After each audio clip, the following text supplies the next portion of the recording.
Hello and good morning. Welcome to Coffee and Conversation. I've got mine. You got yours? Let's have a little conversation. I'm going to first talk to home buyers. So you want to buy a house. You need to have a pre-approval. You need to know how much you can afford, how much you're approved for.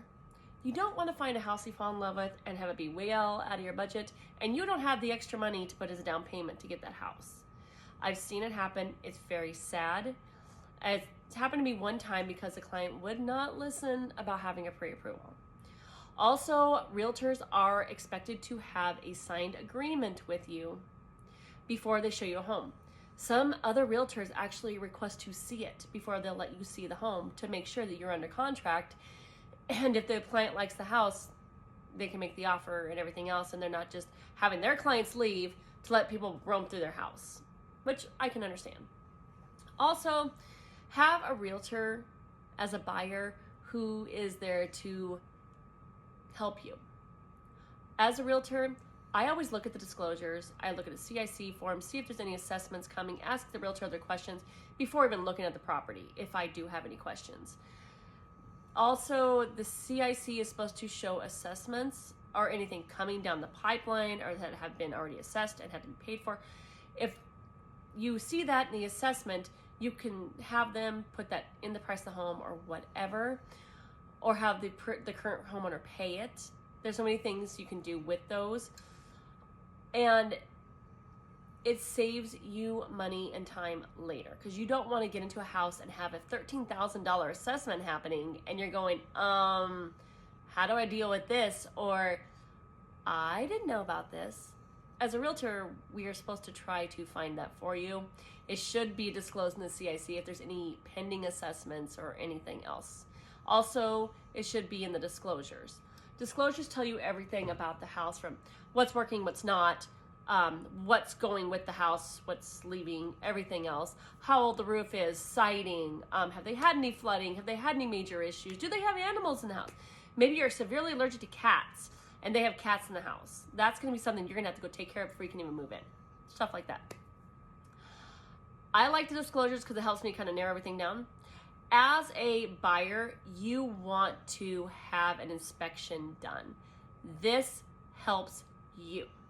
This helps you in the long run know whether or not you can afford this house, if there's all these things that need to be fixed, and things maybe you have to ask the homeowner to get fixed so that you can buy the house, or so that you will buy the house. If it's major enough, I would say have it fixed immediately. Also, as a home seller, you want a realtor who does their due diligence.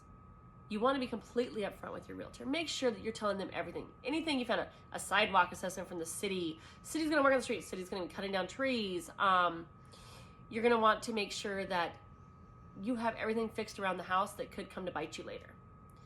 As a seller, I would say have an inspection done. So before the buyer even comes in, you're like, okay, the inspection showed this, this, and this, and we fixed it all. Here are the date it was fixed, and it's ready to go. Then the buyer has the choice of whether or not they want to have the inspection done. Now, also, as a seller, you need to make sure you disclose everything you know. You don't want to come back and bite you later. Arbitration helps both sides. It helps fix things that were not done legally.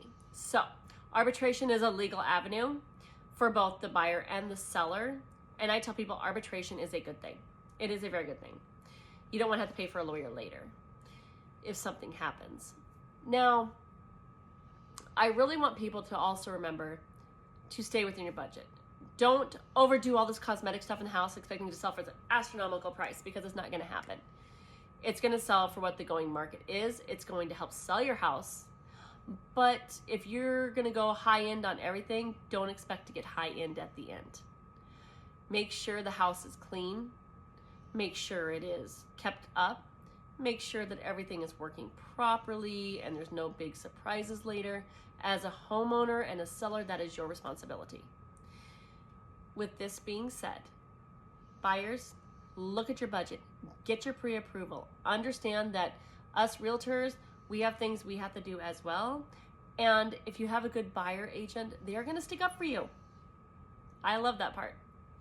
And if you have a good selling agent, again, we are going to help you figure out how to sell your home, how to market your home, and how to get top dollar that you can get. So you have an amazing day and watch market.